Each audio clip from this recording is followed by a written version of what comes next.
Berapa banyak yang percaya bahwa Tuhan sanggup?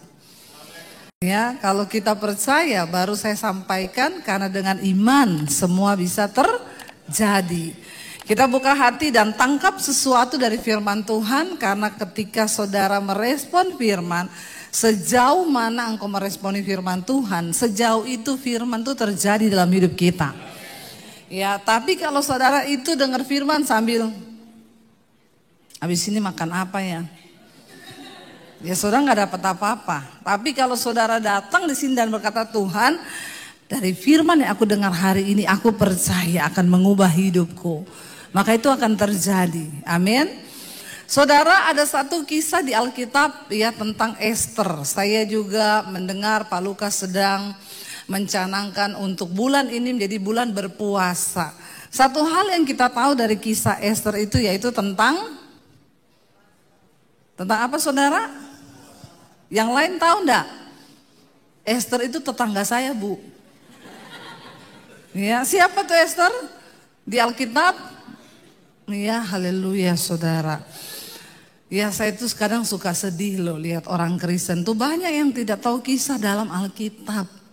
Ya, kita harus tahu kenapa dari semua kisah itu kita bisa belajar. Oh, ternyata nilai yang Tuhan mau kita belajar tuh seperti ini, seperti ini. Ya, ditanya Esther, siapa yang tahu? Itu mantan saya dulu, Bu.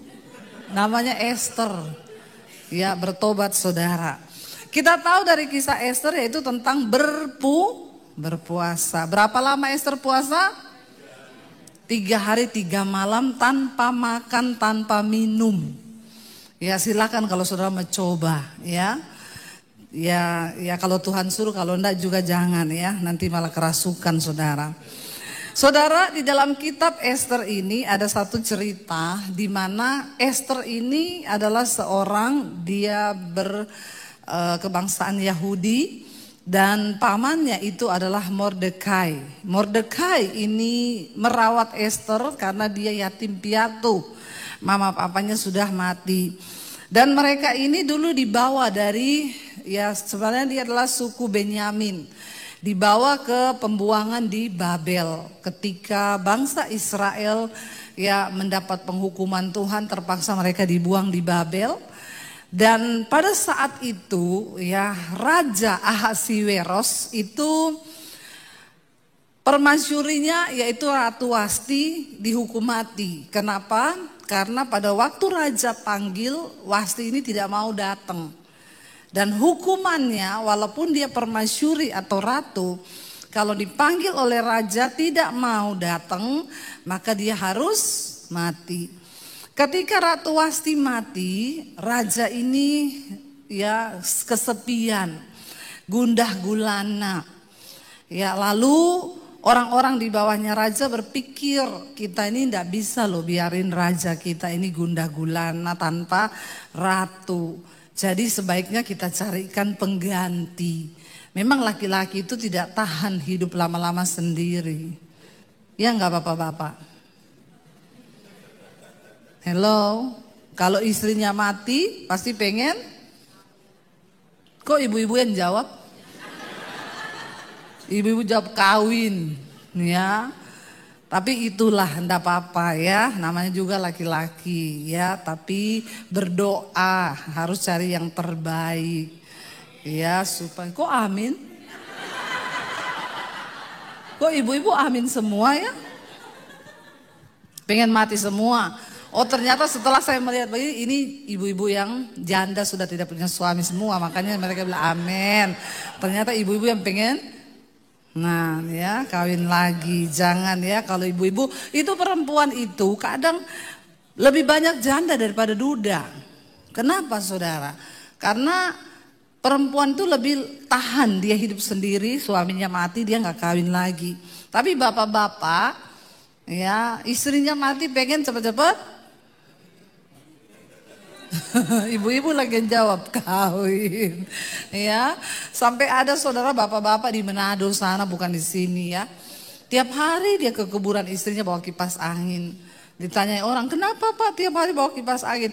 Iya soalnya istri saya berpesan, sebelum kuburan saya kering kamu tidak boleh kawin lagi.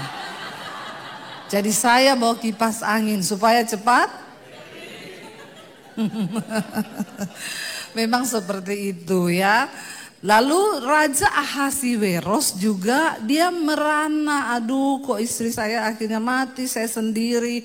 Lalu dikumpulkanlah para wanita-wanita yang tercantik untuk menjadi pengganti ratu. Nanti dipilih siapa yang paling cantik.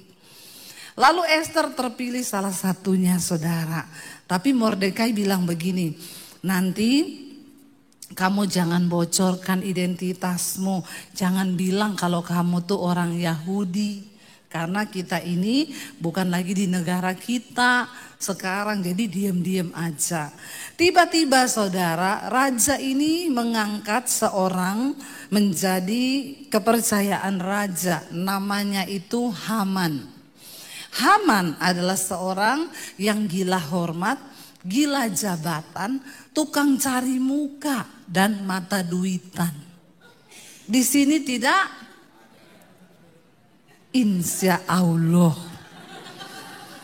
Ya, mata duitan, gila hormat, gila jabatan, tukang cari muka, suka menjelekkan orang lain.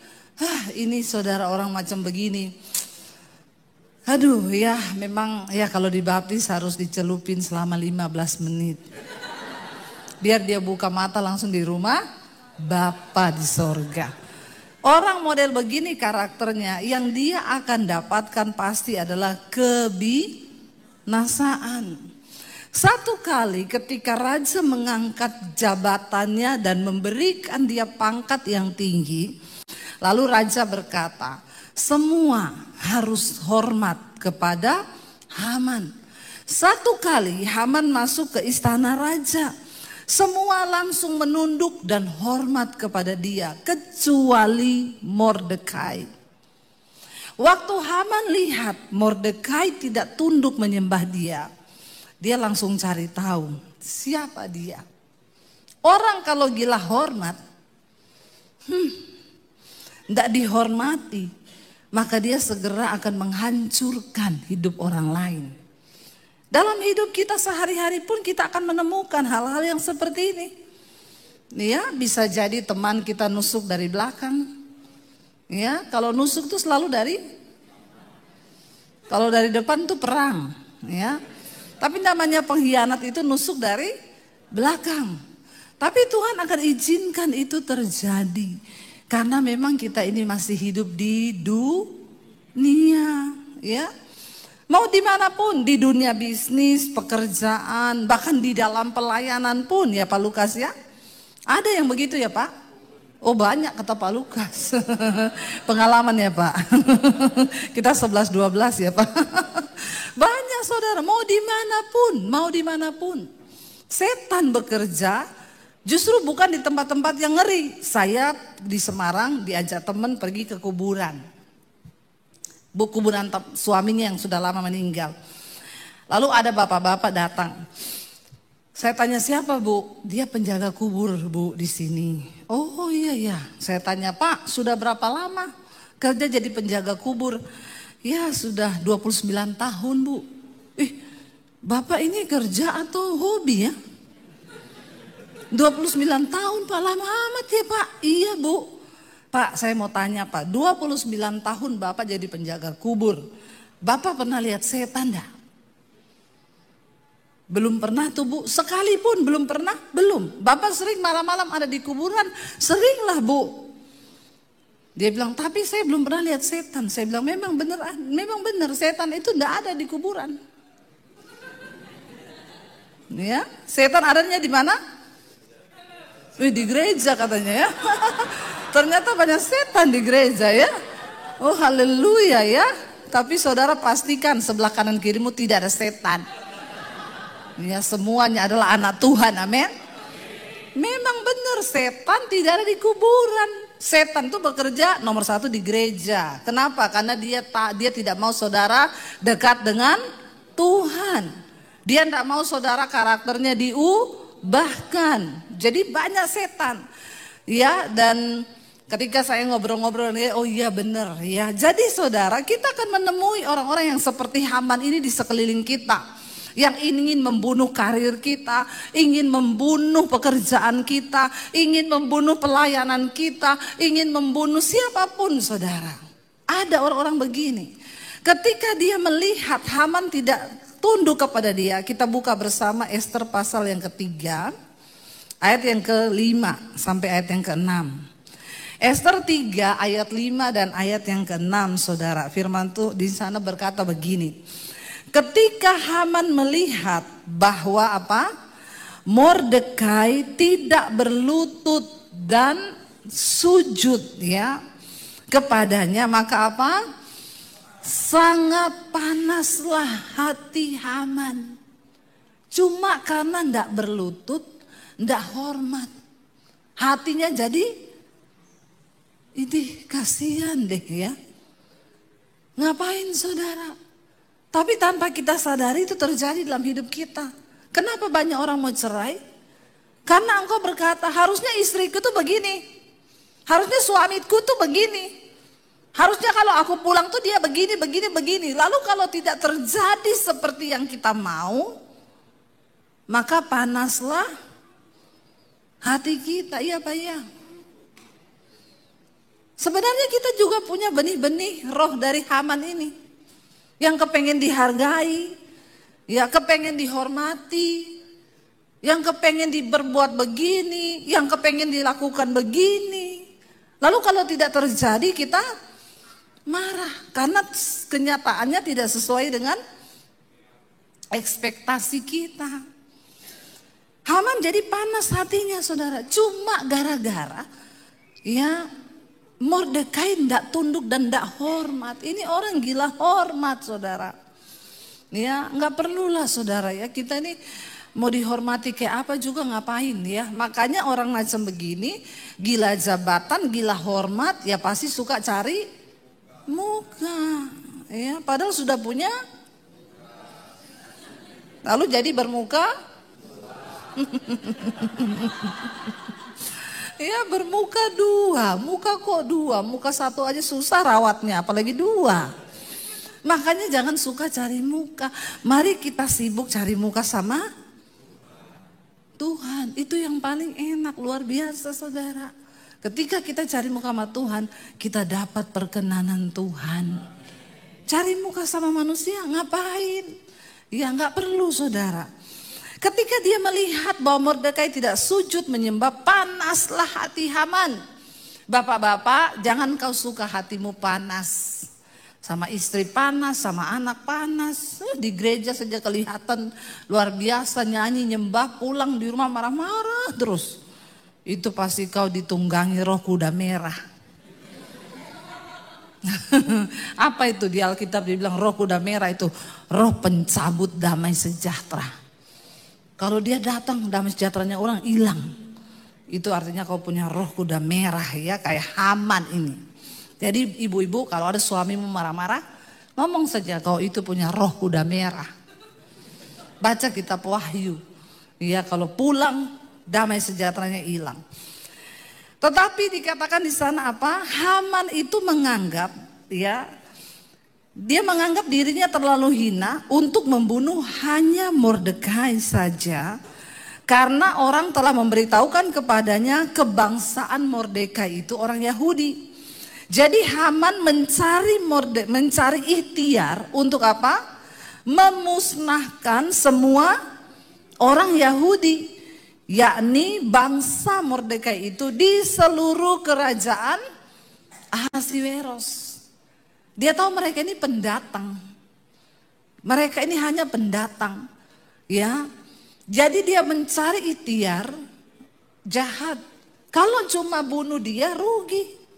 Mumpung saya punya kekuasaan. Saya musnahkan satu bangsanya yang tersisa. Yang masih ada di kerajaan ini. Lalu dia menghadap Raja Ahasiweros. Dia bilang gini, Raja, di kerajaanmu ini ada satu bangsa yang tidak jelas asal usulnya.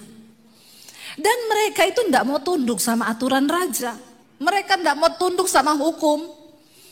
Jadi begini raja, beri aku kekuasaan untuk aku bisa melakukan sesuatu atas mereka. Saudara, raja melepaskan cincin peraknya, diberikan kepada Haman. Cincin itu pada zaman itu adalah tanda materai atau tanda tangan raja. Siapapun yang mendapatkan cincin materai itu, dia bebas melakukan apapun yang dia mau. Karena artinya itu persetujuan dari raja.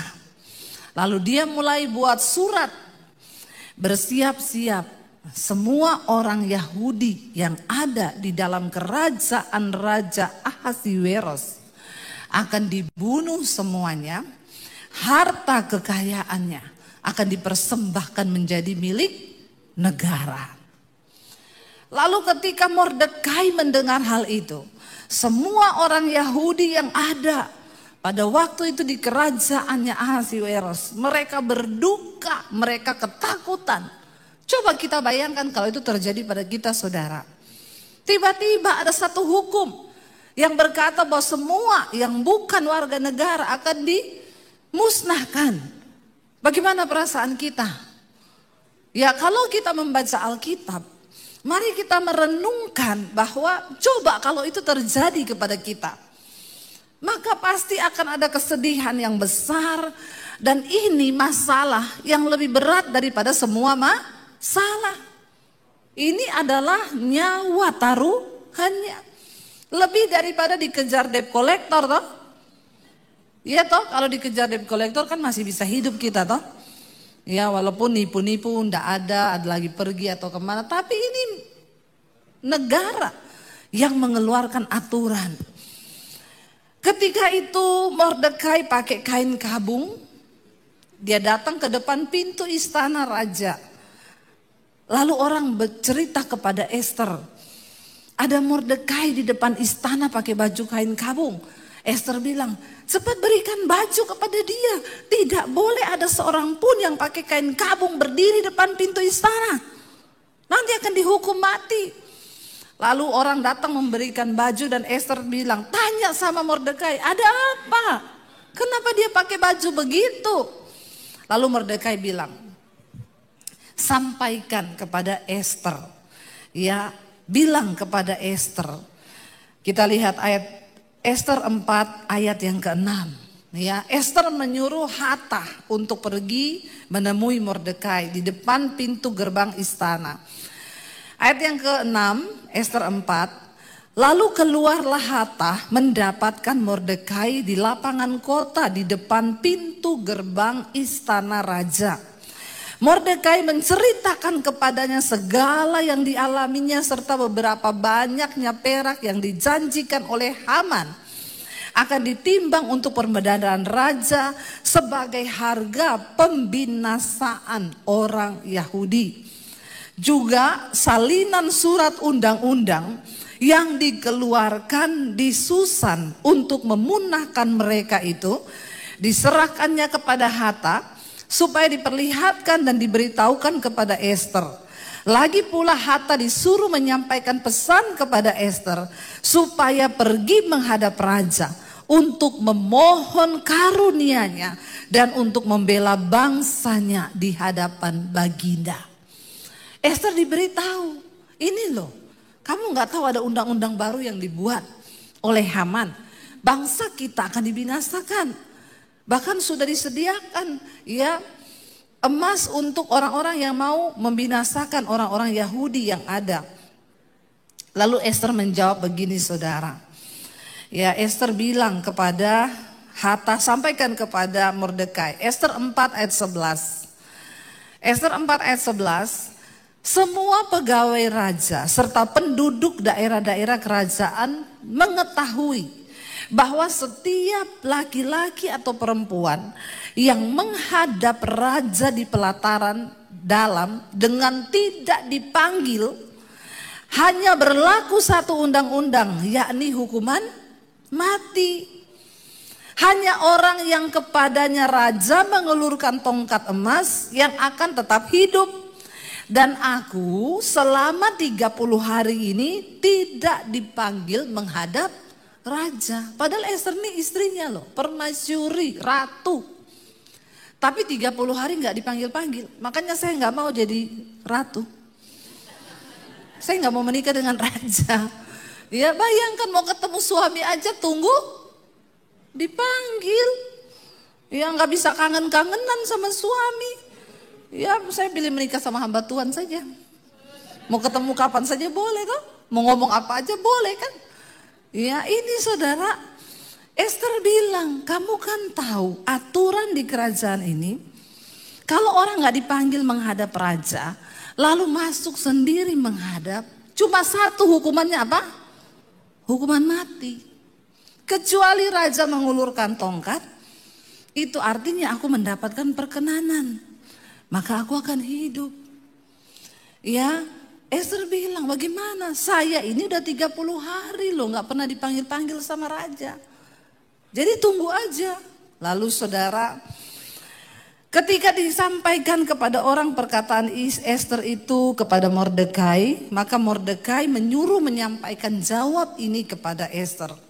Mordekai bilang begini, jangan kira karena engkau di dalam istana raja dan hanya engkau yang akan terluput dari antara semua orang Yahudi. Dengan kata lain Mordekai bilang, jangan kamu merasa aman. Kamu pikir setelah kamu ada dalam kerajaan kamu aman, saudara? Apa pesan Tuhan hari ini? Jangan pernah merasa aman dengan hidupmu. Sebab tanpa Tuhan tidak ada yang aman. Amin. Hanya di dalam Tuhan kita bisa aman. Dengan semua yang terjadi hari-hari ini, ya, kita harus semakin menggantungkan hidup itu kepada Tuhan. Kemarin saya baca, ini Jepang menuju resesi ekonomi yang besar. Ya, mereka mengalami resesi karena mata uangnya turun terus. Disusul dengan Inggris. Tidak ada yang abadi di dunia ini. Tidak ada yang bisa merasa aman. Makanya Mordekai bilang jangan sampai karena kau pikir kau ada di istana lalu kau akan luput. Kau juga adalah orang Yahudi.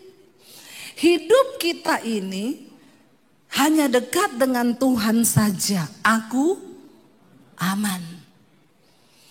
Jangan bergantung kepada pekerjaanmu. Jangan kau taruh jaminan hidupmu kepada uang atau depositmu yang ada di bank. Tapi mari taruh hidup kita kepada Tuhan. Hanya dekat dengan Tuhan, maka kita akan tenang. Amin. BMC Philadelphia sudah berulang tahun 22 tahun. Dengan semua pencapaian yang sudah ada, jangan pernah merasa aman. Justru hari-hari ini kita harus semakin tekun mencari Tuhan. Ya, semakin rajin melayani, semakin mencari Tuhan. Ya, Pak Lukas mencanangkan nih puasa 40 hari. Ya, sebagai jemaat ayo tanggap saudara. Ikut di dalamnya. Bagaimana Tuhan menyertai gereja ini, itu akan terimpartasi juga kepada saudara. Ya, tadi Pak Yoris tanya, ya ini gedung ini sudah milik sendiri. Pak Petra bilang, iya Pak, kita itu dulu waktu renov sekian, belinya sekian. Pak Yoris sendiri bilang, wow, luar biasa loh, enggak gampang loh. Ya, di negara lain loh, bukan di Indonesia loh. Ya, makanya kita perlu berdoa buat Indonesia. Sekarang tuh gereja bisanya di mall. Tidak boleh izin berdiri gereja, masih terjadi. Kita masih berdoa buat Indonesia supaya ke depan ya keleluasaan untuk mendirikan bangunan ibadah itu ya lebih lagi diberikan saudara. Ya sekarang ini makanya tidak heran satu mall itu bisa ada ya belasan gereja. Ya sampai saya mau pelayanan saudara ya. Ditanya, ya mau ke mana Bu? GBI ini, GBI itu, GBI ini, GBI itu ya, bingung saudara. Tapi ya memang hanya bisa di mall. Di sini saudara bersyukur, di depan jalan ada gereja, yang berdiri sudah 22 tahun. Ya, semua karena anugerah Tuhan. Amin. Ya, dan saudara, kita melihat memang jangan merasa aman. Jangan merasa aman dengan posisimu hari ini. Ya, mari kita, karena ini perubahan akan terus terjadi. Krisis demi krisis akan terjadi. Ya, enggak ada yang bisa bilang, oh negara besar, oh negara yang sudah kuat perekonomiannya. Semua bisa berubah. Esther berada di istana. Mordekai bilang, belum tentu kau aman karena kau juga Yahudi. Bukan keadaanmu hari ini, bukan tempat di mana engkau berada hari itu yang hari ini yang akan menjadi jaminan engkau aman. Satu-satunya Alkitab berkata, hanya dekat Allah saja aku aman, aku tenang, dan aku pasti akan dilindungi oleh Tuhan. Ya, Tuhan bisa membalikkan keadaan. Akhirnya apa yang terjadi? Ya, ketika Esther mendengar jawaban itu, dia berkata begini. Ya, ayat 15 Esther 4. Maka Esther menyuruh menyampaikan jawab ini kepada Mordekai. Pergilah, kumpulkanlah semua orang Yahudi yang terdapat di Susan dan berpuasalah untuk aku. Janganlah makan dan janganlah minum 3 hari lamanya, baik waktu malam, baik waktu siang. Aku serta dayang-dayangku pun akan berpuasa demikian. Dan kemudian aku akan masuk menghadap raja. Sungguh pun berlawanan dengan undang-undang. Kalau terpaksa aku mati, biarlah aku mati. Tidak ada pilihan. Tidak ada pilihan bagi kita, saudara. Cuma 2 pilihannya. Engkau mendapat perkenanan Tuhan atau engkau mati. Di dunia ini, kalau engkau tidak mendapatkan perkenanan Tuhan, maka kebinasaan yang akan kita alami. Saya tidak menakut-nakuti, saudara.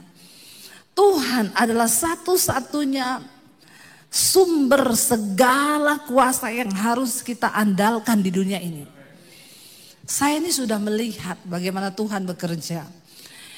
Tahun yang lalu, 2 tahun lalu saya datang. Saya sempat cerita, kami dapat visi untuk membuat bangun sekolah Alkitab gratis untuk orang-orang dari daerah yang mau sekolah, jadi hamba Tuhan. Mereka tidak perlu bayar karena mereka tidak punya uang. Saya dapat visi itu dari Tuhan. Ketika saya berdoa, Tuhan mau dibawa kemana pelayanan kami. Banyak pendeta-pendeta yang sudah bilang, ibu buka gereja saja. Langsung di bawah saya. Ya, dan secara manusia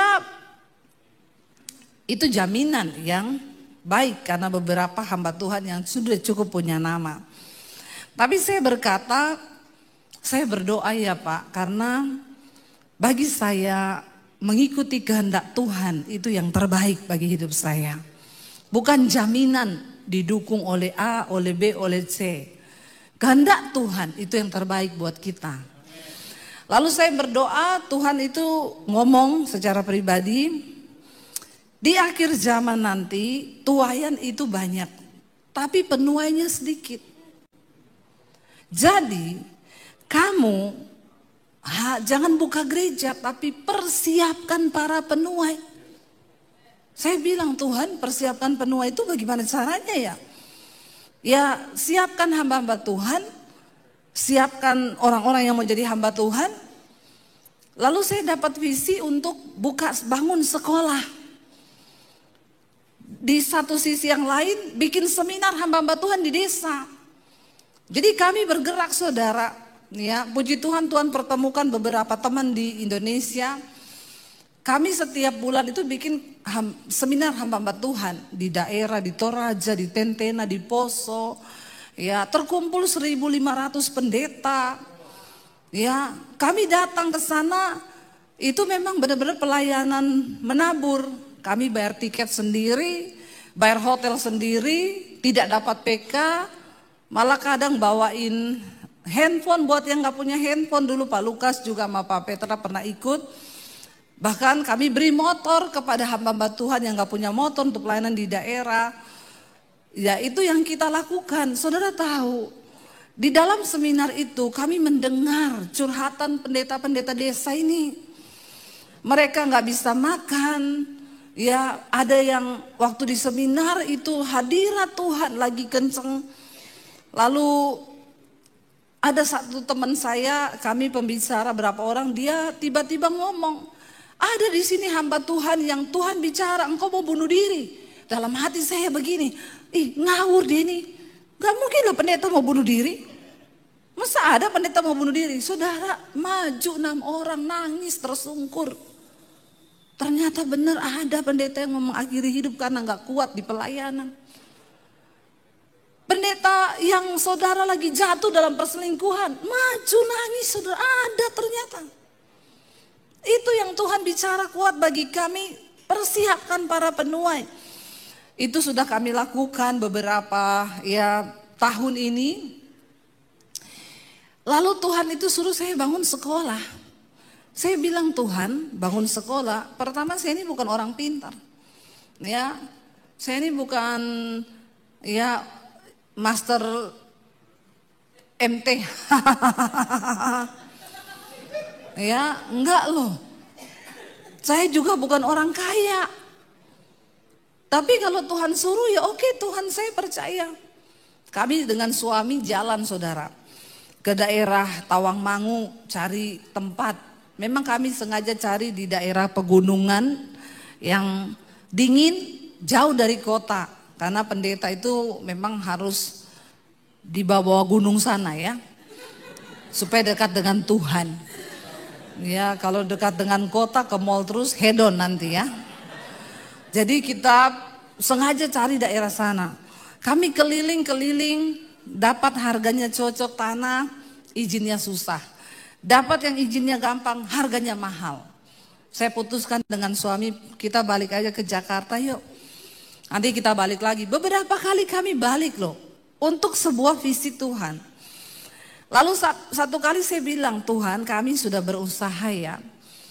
Tapi Tuhan lihat tidak ada tempat. Tiba-tiba ada satu orang jemaat Mesbah doa WA saya. Bu, saya dengar ibu lagi cari tanah untuk bangun sekolah. Iya bu, saya punya tanah bu di daerah Bandungan. Itu di bawah gunung. Kalau ibu cocok, coba ibu pergi lihat. Oh iya pak, kami berangkat saudara. Cocok banget tempatnya gunung-gunung ya. Oke, jadi gimana Pak? Ya sudah kita ke notaris tanda tangan, tanah 4.500. Lalu mulailah kita bikin rancangan pembangunan. Tuhan kasih pemborongnya jemaat Mesbah Doa, yang gambar desain jemaat Mesbah Doa. Jadi mereka semua gak minta dibayar. Pokoknya ini gratis buat pelayanan. Waktu keluar anggaran saya lihat, aduh miliaran saudara. Bayangan saya ratusan juta aja ya. Ternyata sekian M. Saya bilang sama suami, bagaimana ya kita ya? Kok kita ini terlalu berani ya? Kayaknya salah ini. Salah ini. Tapi saya bilang sama suami, tenang aja. Kan kita ada YouTube. Jemaat saya di YouTube itu ya sekarang hampir 800.000. Gampang kita taruh aja nomor rekening di layar. Sambil jalan-jalan gitu kan saya khotbah terus, saudara kami sudah mulai pembangunan sekolah, silakan menabur ya, rekeningnya muter terus ya, di sini QRIS, di sini QRIS ya, gampang kan? Oh iya gampang. Balik ke Jakarta saudara, sampai di Jakarta suami saya bilang, kamu kasih tahu saya ya kalau kapan mau ditayangkan nomor rekening, sekalian kamu buat pengumuman. Oh iya nanti kita syuting dulu. Mau syuting, Tuhan ngomong, silakan kamu taruh nomor itu di layar. Aku tidak ikut-ikut. Biasa aja, keles. Bahagia banget lu. Saudara, lo secara manusia, itu kan harapan kami banget toh. Tapi waktu saya dengar suara itu, Tuhan bilang kamu taruh rekeningmu, aku ndak ikut. Karena berarti kamu sudah menghitung kekuatanmu. Seperti Daud yang mencoba menghitung kekuatan pasukannya. Mulai membanggakan, aku bisa kok, nanti gampang, ada orang-orang nanti. Alkitab berkata, terkutuklah orang yang mengandalkan manusia, yang mengandalkan kekuatannya sendiri. Amin. Akhirnya saya bilang sama suami, jangan taruh nomor. Lah terus gimana? Jangan. Biar Tuhan yang bekerja. Sebentar saya mau difoto ya. Sudah? Ya, kalau sudah kameranya turun ya. Soalnya nanti foto saya jelek. Sudah itu yang terbaik ya, enggak usah foto lagi ya. Terima kasih. Saya tunggu dikirim di IG saya. Saudara, jadi saya akhirnya bilang sama suami, enggak usah, kita lihat Tuhan bekerja. Kalau kita taruh nomor itu, mungkin kita bisa dapat yang kita mau. Tapi Tuhan kalau bekerja unlimited, amin. Dan Tuhan akan memberkati orang yang mengandalkan Tuhan. Enggak jadi kami taruh, kami mulai pembangunan. Saudara tahu waktu mulai pembangunan, orang WA saya, pemborong, Bu, kita akan mulai untuk dana awal, Ibu datang, kapan datang ke sini? Bawa 400 juta. Iya Pak. Saya bilang sama suami, ada 150 juta saya pegang cash. Nanti kalau udah mau berangkat, ya kita ke bank ambil. Tiba-tiba ada orang telepon saya, Bu Debbie, saya mau ke rumah Ibu ya. Mau ngapa? Antar makanan boleh toh, sama ketemu Ibu mau foto. Iya datang aja, datang. Habis bawa makanan, Bu saya mau kasih titip berkat ya, ini ya ada uang 50 juta. Saya terima, oh ya terima kasih Bu ya, sudah dia pulang. Berarti saya sudah pegang 200 juta, kurang 200. Saya bilang sama suami, lusa kita berangkat, kita mampir di bank. Sebelum berangkat, ada orang telepon, Bu Debbie kapan bisa ketemu? Saya pengen ketemu Ibu, Bu saya dari Kanada loh. Ya bukan orang Indonesia, dari Kanada. Iya kenapa Pak? Ketemu sebentar aja Bu, di mana? Saya mau ke Semarang, saya bilang lusa. Ya tapi ketemu sebentar boleh nggak? Ya udah di Starbucks aja ya. Ya udah dekat apartemen saya, kita pergi saudara. Ngobrol-ngobrol kami bersyukur Bu, di Kanada saya diberkati lewat khotbah-khotbah Ibu gini. Saya ini disuruh Tuhan datang ke sini khusus nyari Ibu. Ini saya bawa uang Bu, ada uang 200 juta.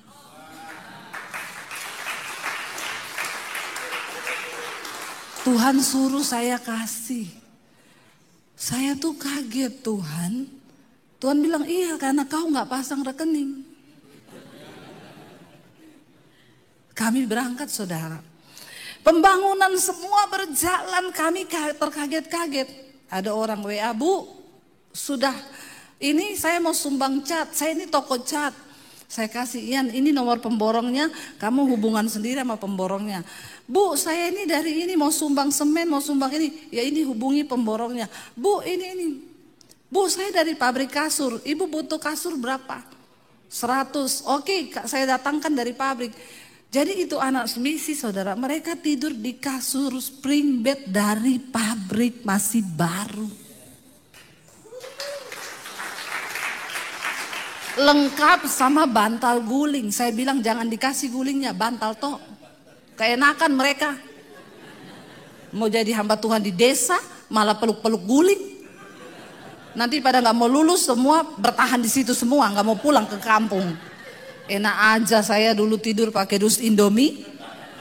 Kamu tidur di busa semua enak. Di telepon Bu, waktu sudah terakhir, saya bilang sama suami, kita belum beli furniture loh buat kita punya sekolah. Nanti kita lihat yang murah-murah. Saya mau pelayanan ke Malang ini, HP saya ting Bu. Saya dari pabrik furniture di Malang. Ibu kapan ada waktu ke Malang? Ini saya mau ke Malang. Ibu mampir di pabrik kami, Tuhan suruh saya hubungi Ibu. Ibu pilih furniture mana yang Ibu perlu. Buat ditaruh di tempatnya Ibu. Dari distributor Panasonic telepon, Bu, saya semua yang berbau Panasonic dari saya. Lampu listrik, semua AC dari saya. Sampai selesai. Saudara tahu, uang yang sudah saya simpan untuk pembangunan tidak terpakai. Tuhan mencukupi semuanya. Saya tidak pernah minta proposal, ya Pak Lukas ya. Saya nggak pernah WA Pak Lukas kan, Pak tolonglah Pak ya. Saya lagi mau bangun atap Pak ya, butuh sekian M ya. Saya nggak pernah hubungi Pak Petra ya Pak, minta proposal kan. Sorry saudara, kadang orang berpikir, oh kita itu berteman dengan pejabat Pak Yoris, Pak Petra, Bu Debbie itu pasti salsat sepret. Saya punya prinsip saudara. Kita ini kalau dalam hal uang tidak dapat dipercaya, tidak mungkin Tuhan beri kepercayaan yang lebih besar. Tapi ketika dalam hal mamon engkau bisa dipercaya, maka Tuhan akan memberkati engkau berlebih. Amin saudara. Kalau ada hamba Tuhan sampai meminta atau memberi proposal, maaf saudara ya, bagi saya apalagi itu bukan jemaatnya, kalau memang Pak Lukas kan ini memang jemaat, kita semua membangun gereja ini bersama-sama ya. Saya punya prinsip, orang yang sungguh-sungguh mengandalkan Tuhan, engkau akan melihat unlimited Tuhan bekerja. Sampai hari ini di asrama saya di sekolah Alkitab itu ada 32 orang dengan staf dan security. Pengeluarannya setiap bulan itu puluhan juta, 6 bulan satu angkatan ratusan juta. Tadinya saya pikir uang dari mana Tuhan? Saudara tahu? Yang tidak pernah kita pikirkan sampai hari ini. Bu, dari pabrik tahu, kirim tahu 600, kirim tempe 30 batang. Katanya nanti setiap 2 minggu mereka akan kirim rutin. Telur 2 peti besar. Bu, ini ada orang yang kirim ayam sekian puluh kilo. Bu, ada yang kirim daging babi. Bu, ini ada yang kirim sayur berkarung-karung. Sampai kami harus berbagi dengan panti asuhan. Karena kebanyakan. Saudara, dan saya tidak pernah ngomong sedikit pun di mesbah doa, saudara kami butuh telur, kami butuh tempe tahu, no. Saya baru melihat Tuhan itu bekerja. Yang tidak pernah kita pikirkan, yang tidak pernah kita bayangkan loh. Ya, makanya saya mau bilang sama saudara hari ini, andalkan Tuhan. Jangan andalkan keadaanmu, pekerjaanmu hari ini. Tetap berlutut di kaki Tuhan dan bilang, Tuhan, semua yang aku bisa nikmati ini adalah berasal daripada Tuhan saja. Tidak ada yang dari kita dan kekuatan kita. Saudara, akhirnya di sana dikatakan apa? Esther suruh berpuasa semua. Yang Esther butuhkan hanya satu, yaitu perkenanan Tuhan. Ini antara hidup dan mati. Saya juga tidak bisa membayangkan kalau kita menjadi Esther. Dia akhirnya bilang apa? Ya sudah, kalau memang dengan cara ini aku mati, biarlah aku mati. Lalu saudara, saya belajar kenapa Esther ini dipilih begitu luar biasa. Ternyata untuk mendapat perkenanan raja. Ketika pertama kali di antara wanita yang cantik-cantik yang ada di kerajaan Ahasiweros dipilih untuk menjadi permaisuri, mereka itu yang sudah terpilih sebelum masuk menghadap raja untuk mendapatkan perkenanan siapa yang dipilih menjadi permaisuri. Mari kita lihat Esther 2 ayat 12 dan 13 saudara. Apa persiapannya untuk menjadi seorang ratu yang akan mendapatkan perkenanan raja menjadi permaisuri? Esther 2 ayat 12 berkata begini. Tiap-tiap kali seorang gadis mendapat giliran untuk masuk menghadap Raja Ahasiweros, dan sebelumnya ia itu dirawat menurut peraturan bagi para perempuan selama berapa lama? 12 bulan atau 1 tahun. Sebab seluruh waktu itu digunakan untuk apa? Pemakaian wangi-wangian. 6 bulan untuk memakai minyak mur dan 6 bulan lagi untuk memakai minyak kasai serta lain wangi-wangian perempuan. Untuk bisa mendapatkan perkenanan raja, 1 tahun mereka dilulurin pakai minyak mur sampai badan mereka itu menyatu dengan bau harum dari minyak mur. Dirempah-rempah 6 bulan lagi, 6 bulan dipakein minyak mur, 6 bulan dipakein rempah-rempah yang lain. Supaya ketika menghadap raja, wangi itu keluar dari tubuhnya. Jangan sampai bau ketek. Kalau ada menghadap raja bau ketek, yang ada raja langsung bilang, gantung ini di tiang jemuran sana. Ya, karena memang bau ketek itu sangat mengganggu sekali ya. Jadi tolonglah pakai deodoran yang bau-bau itu ya. Artinya apa saudara? Untuk mendapatkan perkenanan Tuhan itu, maka hidup kita ini harus mengeluarkan bau yang harum. Tuhan suka dengan bau harum. Baca 2 Korintus pasal 2 ayat 14 dan 15 saudara. Firman Tuhan berkata di sana begini. Ya, 2 Korintus 2 ayat 14 dan 15. Tetapi syukur bagi Allah yang dalam Kristus selalu membawa kami ini di jalan kemenangannya. Dengan perantaraan kami ia menyebarkan keharuman apa? Pengenalan akan Dia di mana-mana. Sebab bagi Allah kami adalah bau yang harum dari Kristus di tengah-tengah mereka yang diselamatkan dan di antara mereka yang binasa. Ternyata Tuhan juga mau hidup kita ini mengeluarkan bau yang harum. Kita membawa kemenangan dan lewat perantaraan kita Tuhan mau menyebarkan tentang apa? Pengenalan akan Dia. Kemanapun saudara pergi, jangan lupa beritakan Injil. Amin saudara. Bahkan lewat hidup kita ada bau harum yang muncul di hadapan Tuhan. Apa bau harum yang sangat disukai Tuhan? Satu saja, kekudusan. Jangan ada bau busuk dosa dalam hidup kita. Sebab itu akan menghalangi berkat Tuhan. Jangan kau simpan kenajisan. Jangan kau simpan perselingkuhan. Jangan kau simpan homoseksual, lesbian. Jangan kau simpan kepahitan, kebencian, kedengkian, iri hati, amarah. Itu semua adalah bau yang busuk di hadapan Tuhan. Karena Alkitab berkata Allah itu kudus dan tanpa kekudusan tidak ada seorang pun akan melihat Tuhan. Melihat saja tidak bisa, apalagi mendapat perkenanan Tuhan. Esther itu bayangkan 1 tahun dirempahi semua badannya untuk dia bisa mengalami tubuhnya itu mengeluarkan bau yang harum. Dan raja senang.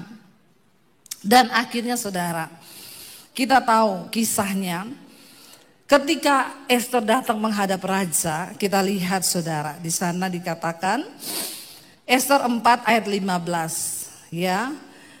Esther sudah menyuruh menyampaikan, Esther 5 sekarang ayat yang 1. Pada hari yang ketiga setelah Esther selesai puasa, ya, dia mengenakan pakaian ratu. Menghadap raja ini tidak sembarangan, harus pakai baju ratu saudara. Lalu berdirilah ia di pelataran dalam istana raja. Esther masuk, ya, melewati pintu. Ini adalah saat yang paling mendebarkan. Tepat di depan istana raja, raja bersemayam di atas tahta kerajaan dalam istana, berhadapan dengan pintu istana itu. Ketika raja melihat Esther, sang ratu berdiri di pelataran. Alkitab berkata apa saudara? berkenanlah raja kepadanya, sehingga raja mengulurkan tongkat emas yang di tangannya ke arah Ester. Lalu mendekatlah Ester dan menyentuh ujung tongkat itu. Tanya raja kepadanya, apa maksudmu hai Ratu Ester? Dan apa keinginanmu? Sampai setengah kerajaan sekalipun akan diberikan kepadamu. Sebut engkau minta apa. Tapi Ester tidak langsung berkata. Ester bilang begini, jawab Ester, jikalau baik bagi pemandangan raja, datanglah kiranya raja dengan Haman pada hari ini ke perjamuan yang akan diadakan oleh hamba bagi raja. Ester bilang, saya akan bikin pesta kecil makan-makan dan saya mengundang raja dan Haman untuk datang. Lalu saudara, ketika itu raja lagi makan dan minum, raja bertanya, apa yang engkau minta? Kasih tahu kepadaku. Ester bilang, aku minta satu lagi, besok akan aku kasih tahu. Besok bisa enggak raja datang lagi ke perjamuan pesta yang akan aku buat, tapi datang sama Haman. Raja bilang, oke, besok aku akan datang dengan Haman. Perhatikan, ketika Ester mendapat perkenanan Tuhan loh, bukan hanya perkenanan raja. Kita baca Ester pasal yang ke-6, ayat yang pertama. Waktu raja pulang dari perjamuan itu, dikatakan ya Ester 6 ayat 1. Pada malam itu juga raja tidak dapat tidur. Mungkin juga dia gelisah, apa yang Ester minta ya. Ester tuh kok gak kasih tahu. Dia bikin penasaran aku, besok lagi. Maka ketika raja gak bisa tidur, maka bertitalah baginda membawa kitab pencatatan sejarah untuk dibacakan di hadapan raja.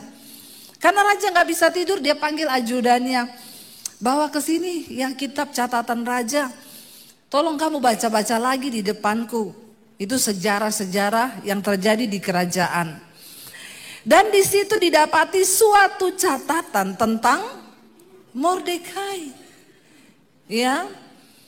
Yang pernah memberitahukan bahwa Bigtan dan Teres, dua orang sida-sida raja yang termasuk golongan penjaga pintu, itu telah berikhtiar untuk membunuh Raja Ahasiweros. Ternyata ketika dibuka-buka catatannya, ketemulah tentang kisah dari Mordekai. Saudara, saya mau tanya, raja tahu nggak kalau Haman ini lagi berikhtiar membunuh Mordekai? Enggak, raja enggak tahu. Tapi Tuhan tahu. Tuhan tahu. Dan bukan secara kebetulan raja tidak bisa tidur lalu buka-buka sejarah istana. Lalu terbaca loh, dulu ini ada orang namanya Mordekai. Dia pernah menyelamatkan aku loh dari dua orang penjaga pintu yang mau membunuh aku. Saudara, mungkin orang lain tidak menghargai engkau atau melupakan semua kebaikan dan jasamu. Tapi ingat, Tuhan itu tahu memberi upah kepada orang-orang yang setia kepada Dia. Amin. Karena Alkitab berkata Tuhan tahu siapa milik kepunyaannya. Tidak usah kita sibuk pencitraan, bela diri. Karena Tuhan tahu siapa kita sebenarnya. Maka saudara, bertanyalah raja, kehormatan dan kebesaran apa yang sudah dianugerahkan kepada Mordekai oleh sebab perkara itu. Lalu jawab ajudannya, jawab para biduanda raja yang bertugas pada baginda, kepadanya tidak pernah dianugerahkan apapun. Mungkin juga kasus ini ditutup sama Haman, jangan sampai Mordekai ini dihormati. Makanya dia bilang, oh enggak pernah Pak Raja, Mordekai tidak pernah dikasih apa-apa dari jasanya dia menyelamatkan nyawa raja. Saudara, Tuhan itu gak pernah lupa dengan kebaikan, dengan apa yang pernah kita tabur.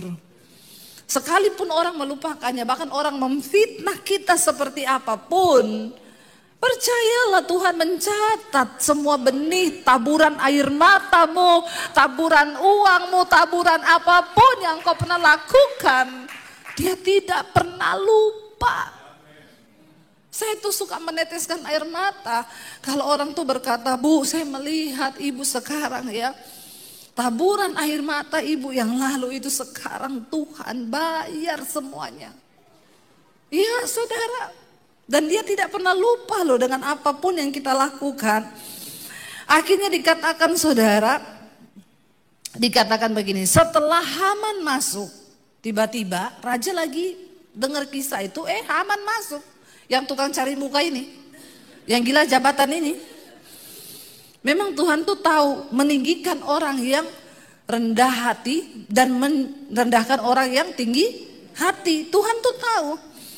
Setelah Haman masuk, bertanyalah raja kepadanya, apakah yang harus dilakukan kepada orang yang raja berkenan menghormatinya?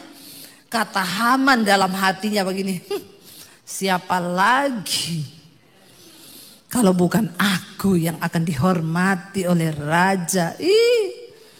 Sorry ye.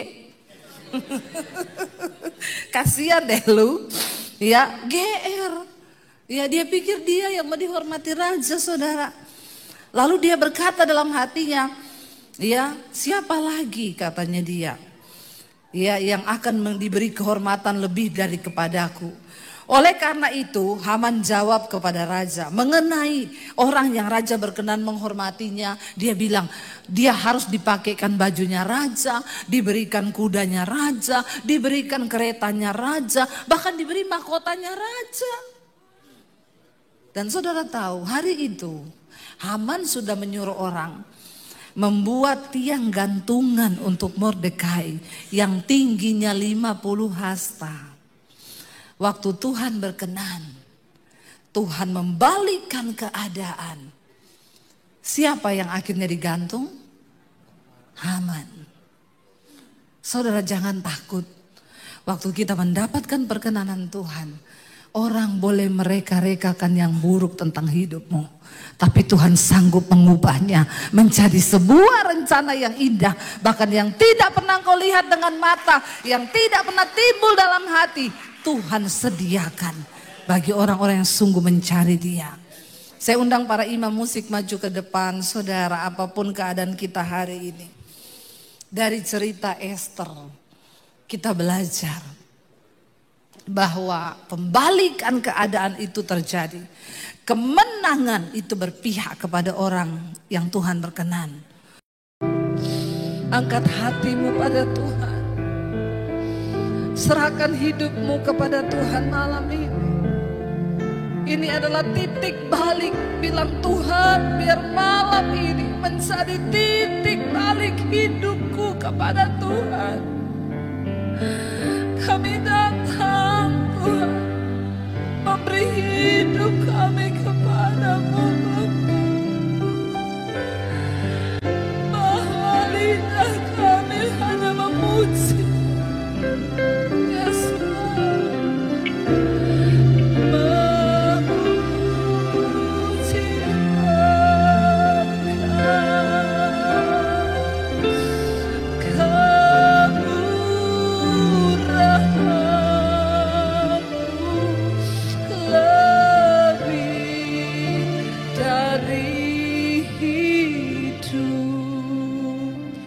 tutup mata dalam hadirat Tuhan. Bapa, lihat setiap hati kami malam ini. Kami datang Tuhan. Tuhan yang tahu hidupmu masing-masing saudara. Dan malam ini dia cuma mau Engkau beri hidupmu yang sungguh-sungguh bagi dia. Tidak peduli dosa apapun yang sedang hari ini Engkau lakukan. Tuhan tidak pernah melihat masa lalu, tapi Dia tunggu engkau yang sekarang untuk menyerahkan hidupmu kepada Tuhan.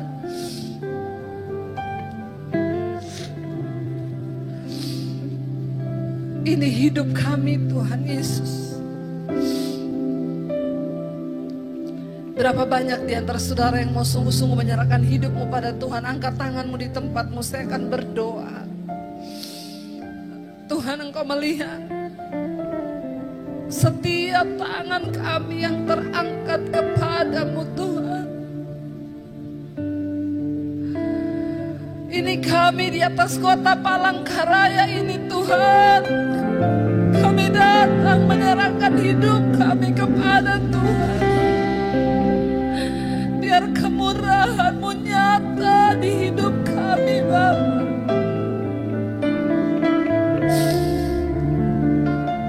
Ya Yesus,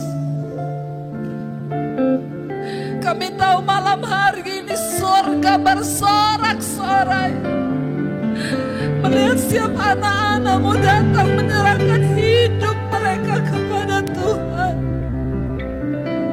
Jesus, sebab tidak ada persembahan yang menyenangkan hati Tuhan selain persembahan hidup yang kudus dan yang berkenan kepada Allah. Apapun keadaan kami malam ini, kami mau berkata sekali Yesus, kami mau tetap pilih Yesus saja dalam hidup kami. Tuhan, apapun yang sedang mereka alami dalam hidup mereka malam ini, hamba percaya Engkau yang Maha Tahu. Yang terikat dengan dosa sudah dilepaskan dalam nama Tuhan Yesus. Yang sakit malam ini Tuhan sembuhkan dalam nama Yesus. Yang mengalami pergumulan yang berat malam ini Tuhan lepaskan dalam nama Yesus. Kami mau berkata malam ini ketika kami sudah memilih Yesus, sekali Yesus, tetap Yesus. Katakan bersama saudara, hari-hari ini engkau sedang dibentuk oleh Tuhan. Bahkan engkau mungkin berkata, Tuhan, rasanya begitu berat. Tapi untuk menjadi sesuatu yang berharga itu tidak ada cara lain Bapak Ibu. Emas itu kalau dia bisa berteriak panas, dia dihancurkan seperti debu. Tapi itulah cara pemurnian untuk membuktikan sesuatu yang murni.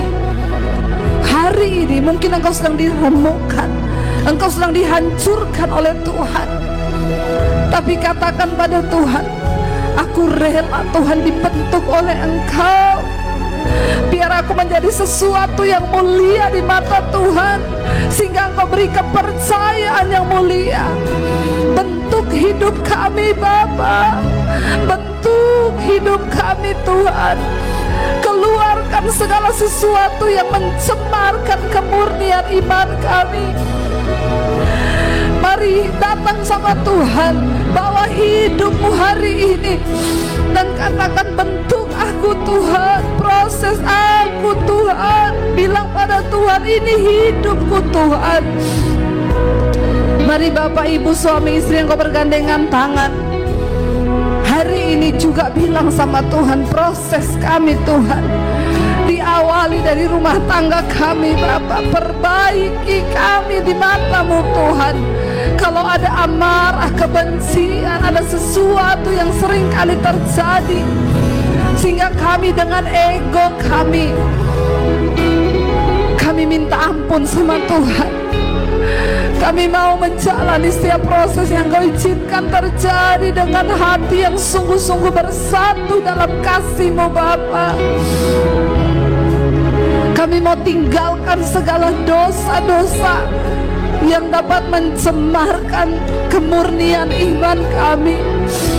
Ampuni kami Tuhan, bawa rumah tangga kami semakin berkenan di mata Tuhan, agar anak cucu kami boleh melihat teladan iman, kemurnian itu dari hidup kami.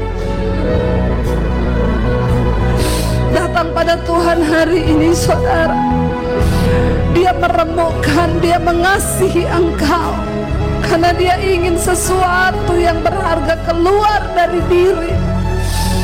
Nilainya